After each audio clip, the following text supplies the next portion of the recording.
Today marks the 75th birthday of India's Honorable Prime Minister Narendra Modi, and celebrations are taking place across the country in various ways in Vadodara. The municipal corporation launched a cleanliness drive called Swachhotsav under the Swachhata Pakhwada campaign. The event began at Mahatma Gandhi Nagar Guru, paying tribute to Mahatma Gandhi, who always emphasized cleanliness. The campaign was attended by key dignitaries including MLA Balkrishna Shukla, Mayor Pinkyben Soni, Municipal Commissioner Arun Mahesh Babu, Deputy Mayor Chirag Barot, Standing Committee Chairman Dr. Sheetal Mistry, local corporators and sanitation workers. All participants took a pledge to work towards making Vadodara cleaner and more beautiful. પ્રથમ તો સમાજના તમામ ઘડવૈયાઓને અને આંતરમાળખાકીય સુવિધાઓ ઊભી કરનારા તમામ તજજ્ઞો, કારીગરો તમામને વિશ્વકર્મા જયંતિની ખૂબ ખૂબ શુભકામના. એની સાથે સાથે આજે વિશ્વ નેતા અને દેશના યશસ્વી વડાપ્રધાન શ્રી નરેન્દ્રભાઈ મોદીજીના 75મા જન્મદિન નિમિત્તે જ્યારે અનેકવિધ પ્રકારના કાર્યક્રમો થઈ રહ્યા છે ત્યારે સૌ પ્રથમ તો આપના માધ્યમથી તેઓને વડોદરા વતી ખૂબ અભિનંદન. સાથે સાથે મહાત્મા ગાંધીજીનું એમના આદર્શ વિચારોનું જો કંઈ સાર હોય તો તે સ્વચ્છતા છે.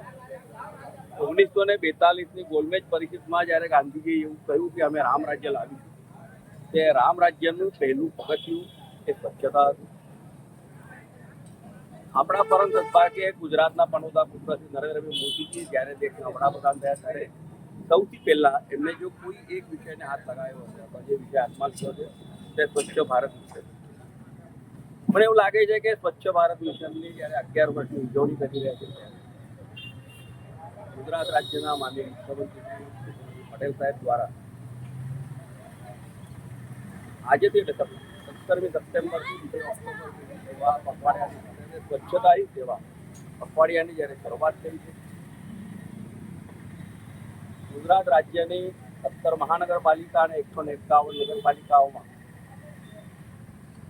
સ્વચ્છતાના મિશનને ચરિતાર્થ કરવા માટે થઈને તમામ ચૂંટાયેલા પ્રતિનિધિઓ, તમામ સંગઠનના પ્રતિનિધિઓ અને સાથે સાથે તમામ NGO જ્યારે સ્વચ્છતાને એક મિશન બનાવીને પોતાના જીવનમાં ઉતારવાનો પ્રયત્ન કરી રહ્યા છે ત્યારે આવો આપણે બધા જ સ્વચ્છતાના મિશનમાં જોડાઈએ અને વિકસિત ભારતના સંકલ્પમાં સૌથી મોટું જો કંઈક કામ છે સ્વચ્છતા છે તેને આપણે બધા સાથે ઉજવીએ.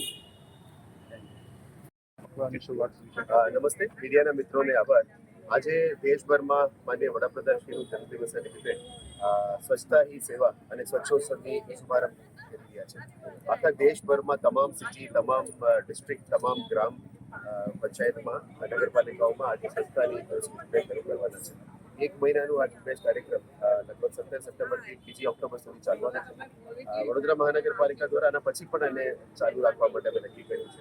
આજે આપણા સફાઈ મિત્રો માટે પણ એક માન સન્માનનો દિવસ છે કે એની હેલ્થ ચેકઅપ પણ અમે દરેક community health centre, public health સેન્ટરમાં, અર્બન હેલ્થ સેન્ટરમાં કરવાના છે.